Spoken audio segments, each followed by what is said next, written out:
Daniel Carter stood at the center of the Galactic Assembly Hall and felt the weight of 3 years pressing down on his shoulders. The massive chamber stretched around him like a cathedral made of light and metal. Thousands of alien representatives sat in tiered rows that rose toward a ceiling so high it disappeared into shadow. Every species in the known galaxy had sent someone to watch this moment. Daniel could feel their eyes on him. Some were curious. Most were amused. A few seemed almost hungry. He had come to this place for the first time when he was 42 years old. He was 45 now. 3 years of smiling when he wanted to scream. 3 years of bowing his head when every instinct told him to stand tall. 3 years of watching humanity jump through hoops that kept getting smaller and higher. Arbiter Velcron looked down from his elevated platform with 6 eyes that showed no warmth.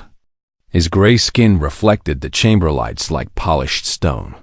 When he spoke, his voice filled every corner of the room through translation devices that made his words clear to all. The Assembly has reviewed humanity's application for full membership, Velcron announced. After careful consideration of all factors, we have decided that Earth is not yet ready to join us as equals. A ripple of soft laughter moved through the chamber. Daniel heard it clearly. They were not even trying to hide their amusement anymore. The vote was unanimous, Velcron continued. Humanity must continue its probationary period for another standard decade. We encourage your species to use this time wisely. Perhaps in 10 more years, you will have developed sufficient civilizational maturity. Daniel felt Dr. Megan Torres shift beside him. She was his xenolinguist and cultural advisor, and she had warned him this might happen. But knowing something might happen and watching it happen were very different things. "May I speak?" Daniel asked. His voice was calm and steady. Velcron made a gesture that might have been a shrug. "You may, though I doubt anything you say will change the outcome." "I simply want to understand," Daniel said. 3 years ago, you told us to reduce our military expansion. We did. You told us to share our medical technology freely. We did. You told us to open our borders to your merchants and travelers. We did. You told us to contribute to the Assembly's infrastructure projects without compensation. We did. What else must we do?" The chamber fell quiet. Velcron's 6 eyes blinked slowly, one pair at a time. "You must learn patience," the High Arbiter said. "Your species is young. You have existed for barely a heartbeat in cosmic terms. You cannot expect to be treated as equals to civilizations that have sailed between stars for millions of years." "With respect," Daniel replied. The Vorthani joined as full members after only 50 years of space travel. Humanity has been among the stars for over 2 centuries.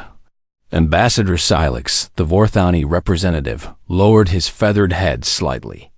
He would not meet Daniel's eyes. Velcron's voice turned cold. The Vorthani understood their place. They did not question every decision. They did not demand explanations like children asking why the sky is dark at night. He leaned forward. "Perhaps that is your problem, Ambassador Carter. Humans feel too much. You let your emotions control you. Until you learn to be rational beings, you will never belong here." The laughter came again. Louder this time. More open. Daniel stood very still. He had trained himself to stand still when anger burned in his chest. He had learned to keep his face empty when shame tried to twist it. But something was different now. Something had finally broken free inside him.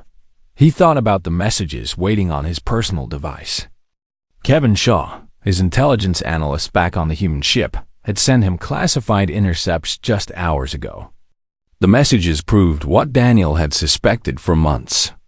The Assembly had never intended to accept humanity. They had been stalling, studying, looking for weaknesses they could exploit later. Every sacrifice humanity had made was a joke to them. Every gesture of good faith was just another test to see How far humans would bend before they broke. Daniel looked up at Velcrin. Then he looked around the chamber at the thousands of faces watching him. Some were smiling. Some were whispering to their neighbors. A few, like Ambassador Silex, seemed uncomfortable. But none of them spoke in humanity's defense. "I understand," Daniel said quietly. He turned to Megan Torres. "Please collect our documents." She stared at him for a moment, then nodded slowly. She began gathering the folders and data tablets they had brought. "What are you doing?" Velcrin asked. There was something new in his voice. Not quite concern. Perhaps confusion. "We are leaving," Daniel said. "Leaving? The session is not over. There are other matters to discuss. Not for us." Daniel straightened his jacket. "As of this moment, Earth is withdrawing from all negotiations with the Galactic Assembly. We are closing our diplomatic missions. We are recalling our personnel from your worlds. We are ending all joint projects and cooperative programs." The laughter stopped. The whispers stopped. The entire chamber went completely silent. Velcrin's 6 eyes narrowed. "You cannot be serious." "I have never been more serious about anything in my life." "This is exactly what I mean about human emotions," Velcrin said. "You are upset. You are reacting without thinking. Go back to your ship, calm yourself, and return tomorrow. We can discuss this rationally." Daniel smiled. It was not a warm smile. "That is the difference between us, High Arbiter. You see this as emotion. I see this as clarity. For 3 years, I told myself that if we just tried harder, if we just gave more, you would eventually accept us. I was wrong. You were never going to accept us. You just wanted to see how much you could take." He began walking toward the chamber exit. Megan followed close behind. "You will regret this," Velcrin called after him. "Humanity cannot survive alone. You will come crawling back within months, begging for our help." Daniel stopped at the doorway. He turned back one last time. "Perhaps," he said. "But we will come back standing, or we will not come back at all." He walked out of the chamber, across the galaxy, aboard every human vessel and station and outpost. Communication devices began to flash with priority messages. Admiral Lavra Bennett read the coded signal on her command ship and immediately began issuing orders. Human engineers packed their tools. Human doctors closed their clinics. Human merchants locked their shops. Within hours, a great migration began. Every human in alien space started moving toward home. The Galactic Assembly watched them go with amusement and contempt. They were certain the humans would return soon enough. After all, what could one small species from one small world possibly do alone? They would learn the answer soon enough. 2 weeks passed, and the Galactic Assembly waited for humanity to apologize. High Arbiter. Velcrin checked his communication systems every morning. He expected to find desperate messages from Earth begging to resume negotiations. He expected Daniel Carter to admit he had made a terrible mistake. He expected humanity to come crawling back, humbled and broken. He found nothing. The channels that once carried thousands of human transmissions every day were completely silent. No trade offers. No diplomatic requests. No scientific exchanges. Nothing but empty static where human voices used to be. "They are trying to make a point," Velcrin told his advisors during their morning meeting. "This is a negotiation tactic. They want us to chase them. We will not give them the satisfaction." His advisors nodded in agreement. Of course, the humans were bluffing. What choice did they have? They were one species among thousands. The galaxy did not need them, but across the stars, strange things were beginning to happen. On the trading station of Korvalex, a Vreni merchant named Grix stared at his empty cargo hold in confusion. His human suppliers had not delivered their shipment of medical compounds. When he tried to contact them, his messages bounced back unanswered. When he traveled to their distribution center, he found it dark and locked. A small sign on the door read, "Closed indefinitely. Thank you for your business." Grix was not worried at first. He would simply find another supplier. But as he searched the station's trade networks, he discovered something troubling. Every human merchant on Corvalix had left, and the medical compounds they sold were not available from anyone else. They were the only ones who made them. Another merchant told Grix something about human biochemistry. They could synthesize things that other species could not. On the Vorthani homeworld, Ambassador Silex stood in the middle of a dying agricultural field and watched his people's future wither before his eyes. Human consultants had spent 5 years teaching the Vorthani how to grow food in their changing climate. They had introduced new techniques, new crops, new irrigation systems. The project was only halfway complete when the humans left. "We do not know how to finish it," a Vorthani farmer told Silex. His voice trembled with barely hidden fear. "They were supposed to train us for 3 more years. We do not understand their methods yet." Silex thought about the assembly session where he had sat in silence while Velkrin mocked the humans. He thought about all the times he could have spoken in their defense, but chose not to. He thought about the quiet warning he had given the High Arbiter after the humans left. Velkrin had laughed at him. "Let them starve a little," the High Arbiter had said. "It will teach them to appreciate what they had." Now Silex wondered who would really learn that lesson.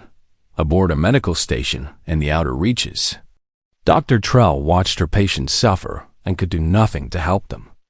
The station served 12 different species, many of whom suffered from genetic disorders that only human medicine could treat. Human doctors had worked here for decades, developing treatments that saved millions of lives. 3 days ago, the last human doctor had packed her belongings and boarded a transport ship heading for Earth. She had apologized to Dr. Trell before leaving. "I wish I could stay," the human woman had said, "but I have my orders. I am sorry." Now the medicine supplies were running low. Soon they would run out completely.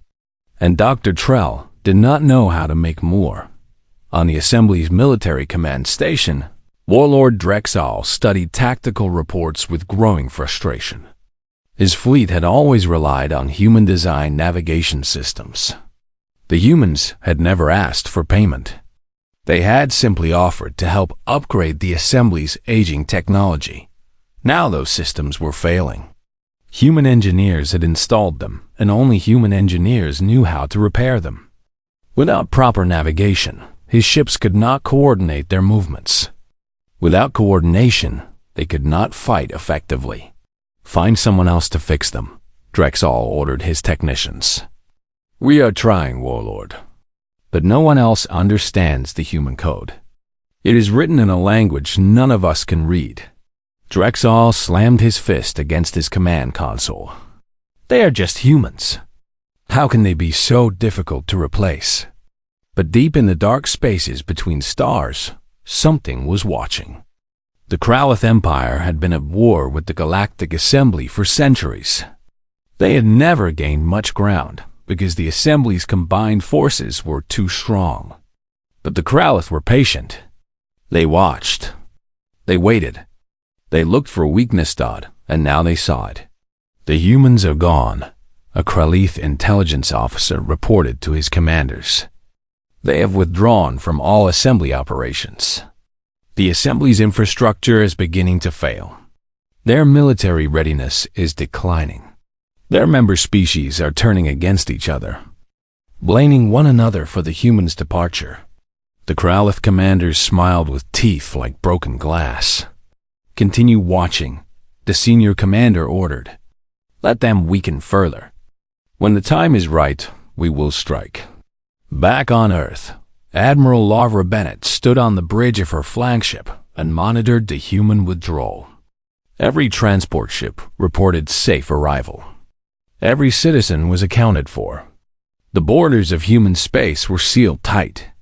"We are receiving requests from alien vessels," her communications officer reported.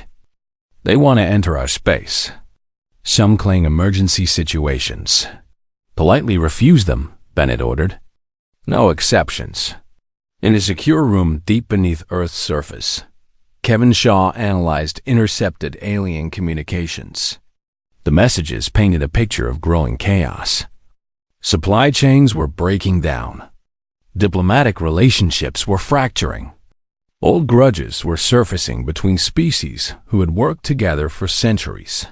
They really did not know, Kevin muttered as he read the reports. They had no idea how much they depended on us. Daniel Carter sat alone in his office, reading the same reports. He felt no satisfaction. He had not done this to punish the galaxy. He had done it because he finally understood the truth. Humanity would never be accepted through service and sacrifice. They would only be respected when the galaxy learned what it felt like to live without them. His communication device chimed. A message from Ambassador Silex was requesting a meeting at the border of human space. Daniel read the message carefully. Silex wanted to talk. He wanted to apologize. He wanted to find a way to bring humanity back. Daniel typed a simple response. Request denied. He was not ready to talk. Not yet. The galaxy needed to learn its lesson first. And somewhere in the darkness, the Kralith Empire began moving its fleets into position. 3 months after humanity's withdrawal, the Galactic Assembly finally understood the size of its mistake. High Arbiter Velkron sat in his private chamber and stared at reports that seemed impossible. Infrastructure failures across 47 star systems. Medical emergencies on hundreds of worlds. Food shortages threatening 3 major species. Military readiness down by 60%. All because the humans had left. How did this happen? Velkron demanded. His 6 eyes moved rapidly across the data, searching for some explanation that made sense. They were just one species. They were not even members of the Assembly. How could they have been so important? His chief advisor, an ancient being named Torval, spoke carefully. Perhaps, High Arbiter, we did not pay attention to what they were actually doing. We saw them as servants, workers, lesser beings who should be grateful for any attention we gave them. We never noticed how deeply they had woven themselves into our civilization. That is absurd. We built this assembly long before humans discovered fire. Yes, but they improved it. They maintained it. They fixed problems we did not even know existed.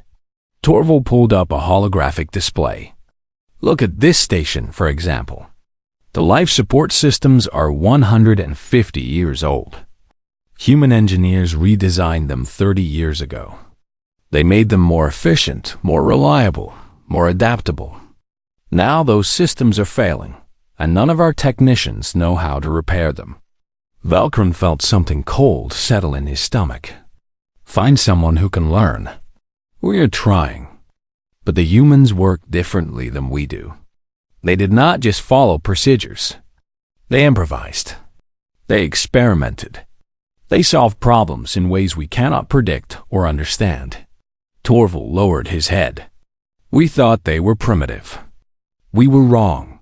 On the Vorthani homeworld, the food crisis had become a catastrophe. Millions of citizens faced starvation as crops failed across the planet. Ambassador Silex had tried everything. He had begged the Assembly for emergency supplies. He had contacted other agricultural experts. He had even tried to reconstruct the human farming techniques from incomplete records. Nothing worked. Why did they leave in the middle of the project? A young Vorthani asked Silex. The child was thin, hungry, scared. Did we do something wrong? Silex knelt down to look the child in the eyes. No, you did nothing wrong. The adults made mistakes. The Assembly made mistakes. And now everyone must suffer for them. He stood up and walked away before the child could see his tears. Across the galaxy, similar scenes played out on world after world. The Trellic species was losing its war against the genetic plague because human doctors had been developing a cure. The Corvan Trading Federation was collapsing because human merchants had controlled 40% of its supply routes. The Assembly's diplomatic course was falling apart because human negotiators had been quietly preventing 3 separate wars that every day brought new disasters. Every hour brought new pleas for help that no one could answer. Kevin Shaw compiled all of this information. In his secure facility on Earth, he presented his findings to the Human Council in a meeting that lasted 6 hours. When he finished, the room was silent for a long time. "We did not realize," General Nathan Brooks said slowly. "We knew we were contributing. We did not know we were holding everything together." "Neither did they," Kevin replied. "That is the problem. They built a civilization on our backs and convinced themselves we were unnecessary." Daniel Carter stood by the window, watching ships move across the sky. "Have we received any official communications from the Assembly?" 17 formal requests for negotiations in the past month. All from minor species. Nothing from Velcron directly until yesterday. Kevin pulled up a document. "This arrived this morning. An official apology from the High Arbiter. He invites you to return to the Assembly Hall to resume discussions about human membership." Daniel read the message carefully. The apology was cold, formal, clearly written by committee. It did not admit any specific wrongdoing. It did not acknowledge the harm the Assembly had caused. It simply expressed regret for any misunderstandings and extended an invitation to continue productive dialogue. "He still does not understand," Daniel said. "He thinks we left because our feelings were hurt. He does not realize we left because we finally saw clearly. What do you want to do?" Dr. Megan Torres asked. Daniel thought for a long moment. Then he typed a single word and sent it back to the Assembly. "No." The response reached Velcron within minutes. He stared at the screen, unable to believe what he was seeing. One word. After everything that had happened, after all the chaos and suffering, the humans had replied with one word. "They cannot refuse," he said to his advisors. "We offered them an apology. We offered them negotiations. What more do they want?" Ambassador Silex stepped forward. He had traveled to the Assembly's capital specifically for this moment.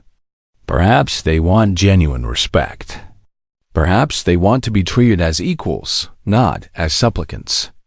Perhaps they are waiting for us to understand that we need them, not the other way around. That is absurd.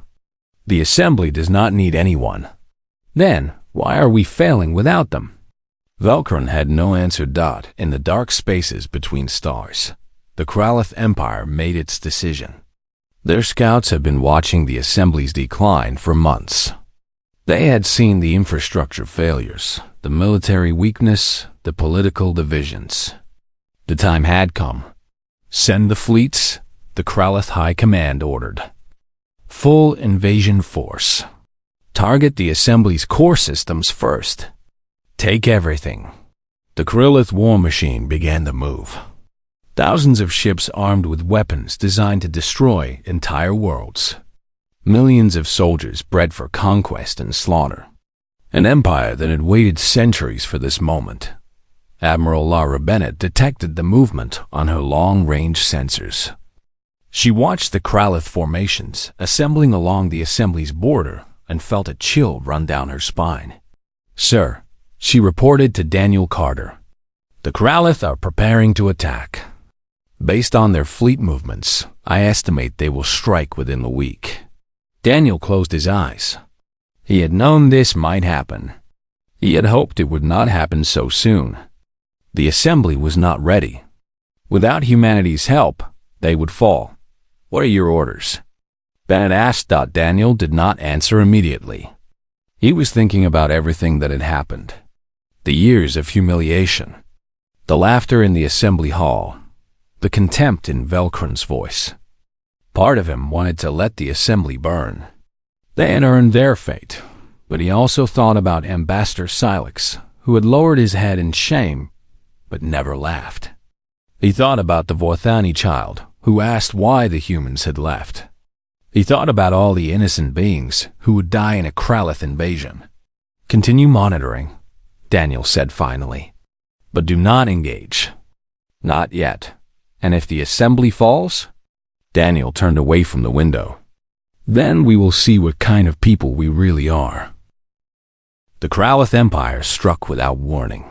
Their first attack destroyed 3 border stations and killed 200,000 beings in less than an hour. Their second attack shattered the Assembly's forward defense fleet. Their third attack captured the mining worlds that supplied half of the Assembly's fuel within a week. The Kralith had conquered more territory than they had gained in the previous century. Hi. Arbiter Velkran watched the battle reports scroll across his screen and felt his world collapsing around him. The Assembly's military was in chaos. Ships could not coordinate because their navigation systems were failing. Commanders could not communicate because their networks were breaking down. Soldiers could not fight effectively because their equipment was falling apart. All the things human engineers had maintained. All the systems human technicians had kept running. All the infrastructure that everyone had taken for granted. "Send reinforcements to the Vorland sector," Velkran ordered. "We cannot, High Arbiter. The ships in that region have no reliable navigation. They would be lost before they reached the battle. Then recall the forces from the outer reaches. Those forces are protecting refugee convoys. If we pull them away, millions will die. Then what can we do?" His advisors had no answer. They had never faced a situation like this. For centuries, the Assembly had been the most powerful force in the galaxy. Now they were watching it crumble. The desperate messages began arriving at Earth within days. Species that had laughed at humanity now begged for their help. Governments that had missed humans as primitive now offered anything for their support. Leaders who had mocked Daniel Carter now addressed him with titles of respect. "Please," one message read, "our world will fall within days without assistance. We will give you anything. We will accept any terms. Just help us."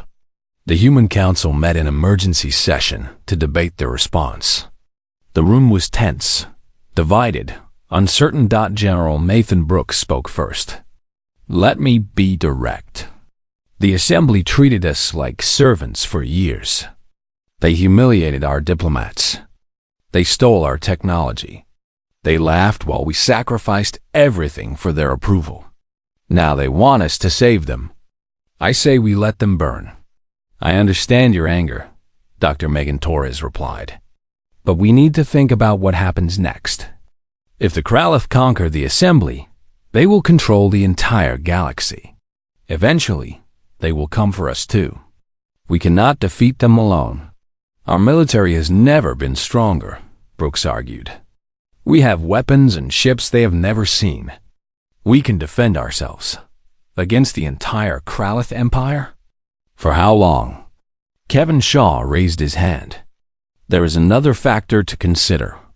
Intelligence reports show that several Assembly species secretly advocated for humanity over the years. Ambassador Silex tried to speak in our defense multiple times, but was silenced by Velkran. The Trellix representative voted against every anti-human resolution. At least a dozen other species quietly supported us. They never said anything publicly," Brooks countered, "because they were afraid. The Assembly's power structure punished anyone who challenged Velkran's authority. But that does not mean everyone agreed with him." Daniel Carter had been silent throughout the debate. Now he stood and walked to the front of the room. Every eye turned toward him. "I have been thinking about this question for days," he said slowly. "What do we owe the galaxy? What do we owe the beings who mocked us, dismissed us, and used us? The answer is simple. We owe them nothing." Brooks nodded in satisfaction. "But," Daniel continued, "this is not about what we owe them. This is about who we want to be. If we let the assembly fall, we will survive. We will defend our borders. We will keep our people safe. But we will also become something smaller, something harder, something that defines itself only by what it refuses to do. He looked around the room at the faces of humanity's leaders. I did not leave the assembly because I wanted revenge. I left because I finally understood that we could never be equals while we kept accepting their terms. We kept bending, and they kept taking. That cycle had to end. He paused. But ending that cycle does not mean we stop being who we are. We are humans. We help people. We build things. We protect the innocent. That is what makes us strong. So what do you propose? Torres asked. We help them, but on our terms. Completely and absolutely on our terms. Daniel activated a holographic display showing the galaxy. I propose we broadcast a message to every world, every station, every ship. We tell them that humanity will intervene in the war against the Kralith. We will bring our full military strength to bear. We will save the assembly from destruction. In exchange for what? Brooks asked. In exchange for everything. Daniel highlighted the assembly's capital. The current structure ends. Velkran resigns. The assembly dissolves and reforms as a new organization with humanity as a founding equal. No more probationary periods. No more tests. No more proving ourselves. We join as full partners from the beginning, or we do not join at all. The room fell silent as the implications sank in. They will never accept that, Kevin said. Velkran would rather die than give humans that much power. Then Velkran will die, and someone else will make the decision. Daniel's voice was calm but firm. I am not asking for permission. I am presenting them with a choice. Accept our help and our terms, or face the Kralith alone. Admiral Lavra Bennett spoke up from her position near the door. If you give me authorization, I can have the fleet ready to move within hours. Our ships are faster and better armed than anything the Kralith have faced. We can turn this war around. Daniel looked at the council. We need to vote. All in favor of the intervention plan? One by one, hands rose around the room. Brooks hesitated, his face conflicted. Then he raised his hand too. Then we are agreed. Daniel turned to the communications officer. Prepare a galaxy-wide broadcast. I want every being in the known universe to hear what I am about to say. The message went out within the hour. Daniel Carter stood in front of a camera, dressed simply, speaking clearly, to all species of the Galactic Assembly and beyond. Humanity has watched the Kralith invasion with great concern. We understand the suffering that many worlds are experiencing. We understand the fear that comes when your civilization faces destruction. 3 months ago, we left the assembly because we were tired of being treated as lesser beings. We asked for nothing but respect, and we received mockery instead. We gave everything we had, and we were told it was not enough. But we are not leaving you to die. That is not who we are. Humanity is prepared to join the war against the Kralith Empire. Our military will fight alongside yours. Our engineers will repair your infrastructure. Our doctors will heal your wounded. We will give everything we have to protect the innocent beings who are caught in this conflict. In return, we require the dissolution of the current Galactic Assembly structure. High Arbiter Velkran must resign.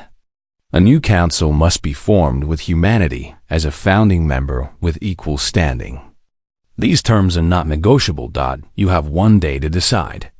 The broadcast ended. Across the galaxy, trillions of beings watched in stunned silence. And in the assembly hall, Velkran stared at the screen with fury burning in his 6 eyes. Never, he whispered. I will never bow to humans. But Ambassador Silex was already gathering support from other representatives. Time was running out. The Kralith fleet was approaching the capital. The galaxy would have to choose. The Kralith fleet entered the Nexarus system like a dark cloud blotting out the stars. 3,000 warships.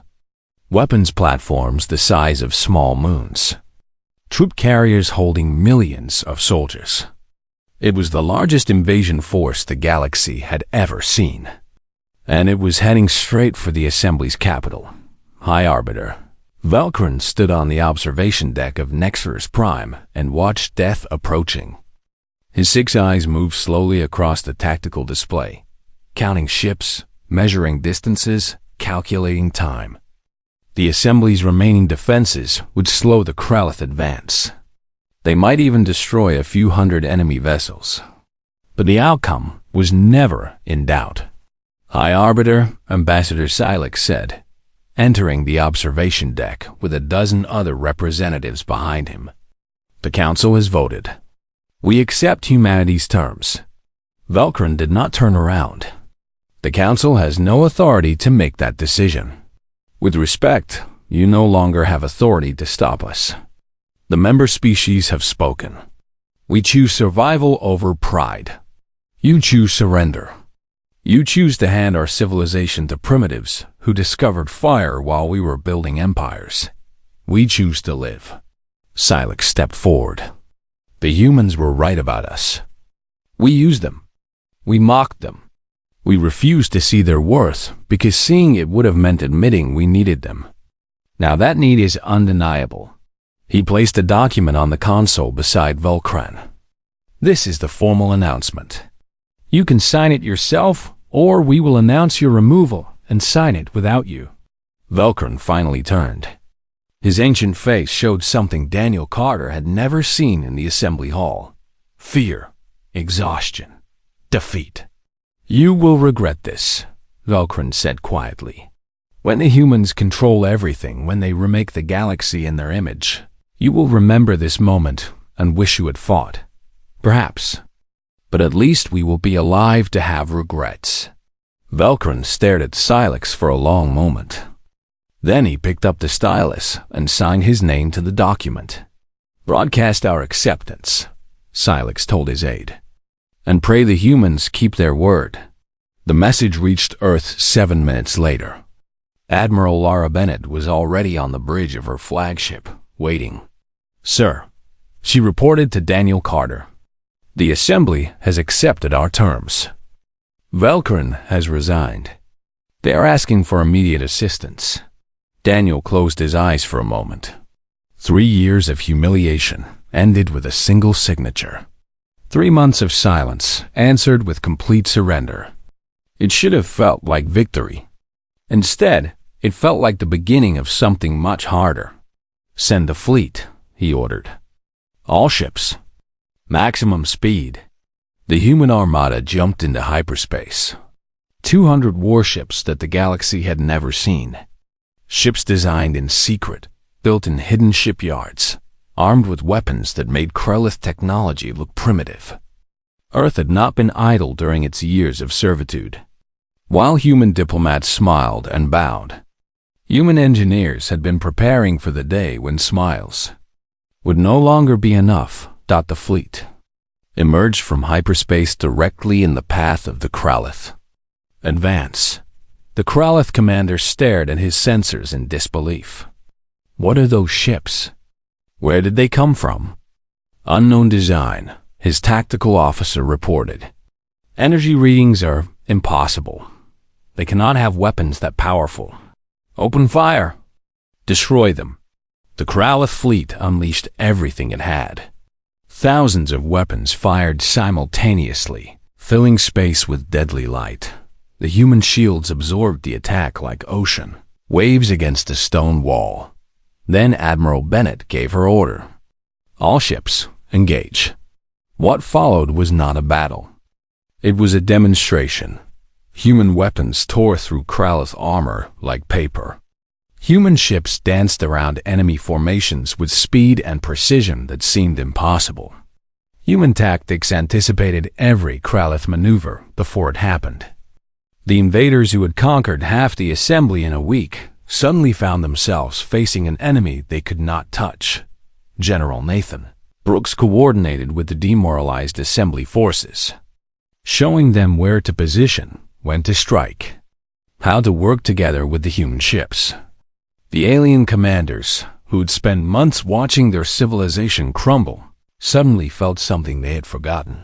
Hoped the battle lasted 6 hours. When it ended, the Kralith fleet was shattered. The survivors fled into deep space, their invasion broken, their empire humiliated. The galaxy was saved. 1 week later, Daniel Carter returned to the assembly hall on Nexus Prime, the same chamber where he had been mocked and dismissed. The same platform where Velcran had called humanity primitive and emotional. Now it was different. The representatives who had laughed at him 3 months ago now stood as he entered. Not in mockery. In respect, Ambassador Silex met him at the entrance. "Thank you," Silex said simply. "For everything?" Daniel nodded. "Thank you for having the courage to make a different choice." They walked together to the center of the chamber. The platform where the High Arbiter once stood was empty now. In its place was a simple table surrounded by chairs of equal height. No one would sit above anyone else in this new council. "The representatives have asked me to offer you a position," Silex said. "Leader of the new Galactic Council. You would have more power than Velcran ever did." Daniel smiled. "No, that is not why we did this. Humanity does not want to rule the galaxy. We want to belong to it. As equals. Nothing more." He walked to one of the chairs and sat down. "Just another representative among many. But we would be honored to help write the new charter. Dr. Torres has some ideas about how to prevent any species from being treated the way we were treated. Protections for younger civilizations. Requirements for transparency in diplomatic dealings. Mechanisms to ensure that every voice is heard." Silex sat down across from him. "That sounds like a good place to start." Over the following months, the galaxy slowly healed. Human engineers returned to the stations they had once maintained. Human doctors reopened their clinics.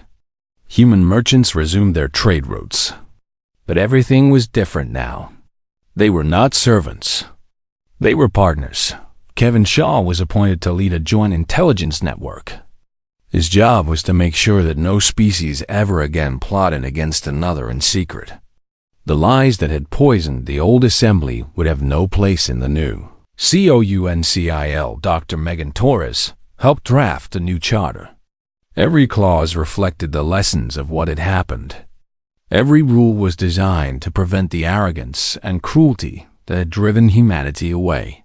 General Nathan Brooks oversaw the integration of human and alien military forces. Together, they built a defense network that would protect the entire galaxy. The Kralith would never threaten anyone again. And Daniel Carter served quietly on the new council, working alongside representatives from 1,000 species, building something better than what had come before. One evening, he stood alone on the observation deck of an orbital station, looking down at Earth. The blue planet hung in the darkness like a precious gem. Peaceful and beautiful. Was it worth it? Megan Torres asked, joining him at the window. All the suffering? All the chaos? Was leaving really the only way? Daniel thought about the question for a long time before answering. "We tried everything else," he said finally. "We gave them our technology, our knowledge, our labor. We sacrificed our pride and accepted their contempt. None of it mattered. They only respected us when they learned to live without us." He turned to face her. "Sometimes the only way to show your worth is to walk away and let people discover what they have lost. And now we build something new, together, not because they need us, but because we all need each other." Megan nodded slowly. She looked out at the stars, at the countless worlds that were finally open to humanity. "So what happens next?" Daniel smiled. "Whatever we want. For the first time in our history, the galaxy sees us as equals. We can go anywhere. Do anything. Be part of something bigger than ourselves. He placed his hand on the window. The question is not what happens next. The question is what we choose to do with this chance. The stars glittered in the darkness, waiting. And humanity, standing tall at last, walked forward to meet them.